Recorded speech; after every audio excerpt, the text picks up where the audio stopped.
ऐसा है कि अपने देश में एक मुहावरा है, पूत के लक्षण पालने में दिख जाते हैं। जब ट्रस्ट बनाया जा रहा था राम जन्मभूमि के लिए, राम जन्मभूमि शुद्ध रूप से धार्मिक मामला था, लेकिन इसमें सरकार कूद पड़ी। उसने अपने सरकारी खजाने से, उस खजाने से जिसमें गाय की मांस बिक्री का पैसा भी रखा जाता है, अन्याय का पैसा भी रखा जाता है, टैक्स का पैसा रखा जाता है, उसमें से निकाल करके 1 रुपया दिया, तब ये ट्रस्ट स्थापित हुआ।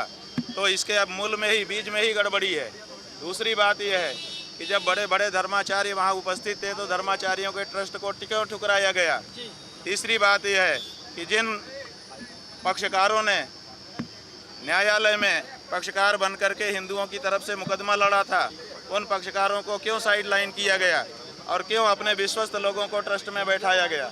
अपने फालतू विश्वस्त लोगों को ट्रस्ट में बैठाने का मतलब ही था कि आगे चल करके हमारी नीयत थी कि हमको चोरी करना है, ऐसे खास लोगों को बैठा दो ताकि बात बाहर ना जाए। तो जो जिस काम के लिए ट्रस्ट बना था वो काम हो रहा है। और इतना ही नहीं, अभी जब ये घटना सामने आई तो वहाँ के जो मुख्य कर्ता धर्ता चंपत राय जी हैं, उनसे जब आप प्रेस वालों ने पूछा कि बताइए क्या हो रहा है, तो उन्होंने कहा कुछ उल्लेखनीय नहीं हो रहा है। इसका मतलब कि वो ये मानते हैं कि इस तरह की चोरी तो हमारा रोज़मर्रा का काम है, उल्लेखनीय इसमें कुछ नहीं है। तो वहाँ तो रोज़ ये हो रहा है। उन्होंने खुद कह दिया कि उल्लेखनीय कुछ नहीं हो रहा है, इसका मतलब रोज़ ये सब होता है, उनके लिए रोज़मर्रा का काम है।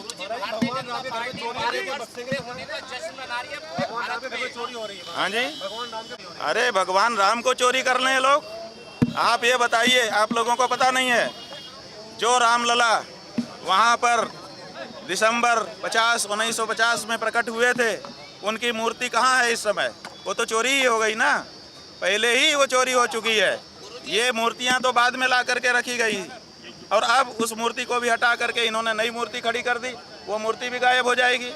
वहाँ तो भगवान राम की चोरी हो चुकी है, आप उसकी बात कर रहे हो, चंदा की। बात यह है कि मुकदमा कौन दर्ज कराएगा।